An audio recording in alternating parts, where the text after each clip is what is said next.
آیا دوی د افغان ښځو حقونو ته ژمن دي؟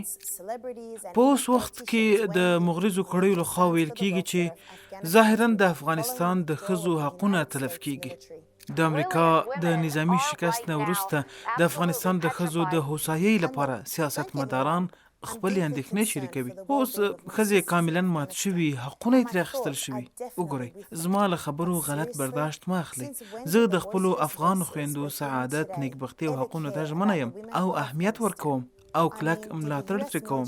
اما د غربي نړۍ د ښځو د حقونو اړوند دا غږونه چې نن یې تاسې اورئ، آیا رښتینې دي؟ له څه وخت راهیسې دوی د افغانستان ښځو ته اهمیت ورکړ؟ کله چې امریکایي ځواکونه د ټول افغانستان په بمبارولو بوخت ول، د ښځو ژوند ته یې ارزښت ورکاوه؟ هغه بمونه چې بې له توپیره یې ښځې او ماشومان وژل. د څلورو امریکایي مشرانو څخه غالباً څو تنو دا خبره تکرار کړه چې دوی د بیارغونې اړوند کوم مسؤلیت نه لري. دوی د هیواد په ورانولو بوخت ول. آیا مسؤلیت یې مانه؟ هیڅکله هم زموږ ماموریت افغانستان کې د افغانستان آبادول نه ول. بې شمېره بمونه چې غورځول شوي، تر 80,000 ډیر افغانان یې وژلي دي. دغه راز په دغه 100 کلنې جګړې کې میلیونونه خلک بې کوره سوي دي. اوس غواړي د ښځو له حقوقو خبرې وکړي. ډیره خواشینی یم. باید ووایم ډیری خلک چې اوس دا خبرې کوي په تیرو 100 کلونو کې چې هر ډول وحشت کېده، دوی پرې غلي ول. په واقعیت کې دوی د اوسني وضعیت اړوند د نظر د اظهار لپاره هیڅ اخلاقی انګیزه نه لري. که څه هم باید ووایم چې په پټو سترګو بعضې د طالبانو پخواني تصویر ته په کتو په هغوی د انتقاد ګوته نیسي. خو طالبان د ښځو کار او تعلیم اړوند خپلې طرحې وړاندې کړي دي. کله چې په تیرو 100 کلونو کې د اشغالګرو ځواکونو لخوا د ښځو حق تلفي ته نظر وکړو، نو واضح او معلوم فرق به په نظر راشي. بایللی جنگ د 2 تریلیون ډالرو په تاوان. څومره به ښه وه که امریکا له دغو پیسو یو څه کمه اندازه په بیارغونې لګولې وای، هغه چې دوی په خپله وران کړي. دغه 100 کلن جنگ فقر، سوء تغذي، روغتیا او صحي خدماتو ته لاسرسی د افغانانو سخت کړی او د افغان وګړو روغتیايي حالت یې ټیټې کچې ته راټیټ کړ. دا ټول په داسې حال کې ده چې د ټولو مزدورو رسنیو خبرونه د افغان ښځو د پوښښ په ضد متمرکز دي. یوه خبر د نړۍ خصوصاً د سپټمبر د 11مې پیښې وروسته د امریکې لخوا ډیره مطرح شوې، او همدغه خبر د نظامی یرغلونو دلیل، د چور او چپاول دلیل، د بمبارونو چې کوي او د استعمار دلیل په توګه کاروه. د دې ټولو هدف د ښځو ژغورل دي. دغه ښځې کوم بنسټ نه لري او له ازادیو محرومې دي. غواړم ووایم څرنګه نارینه مسؤلین ځان ته اجازه ورکوي چې د زور له لارې په ښځو فشار راوړي چې څه واغوندي.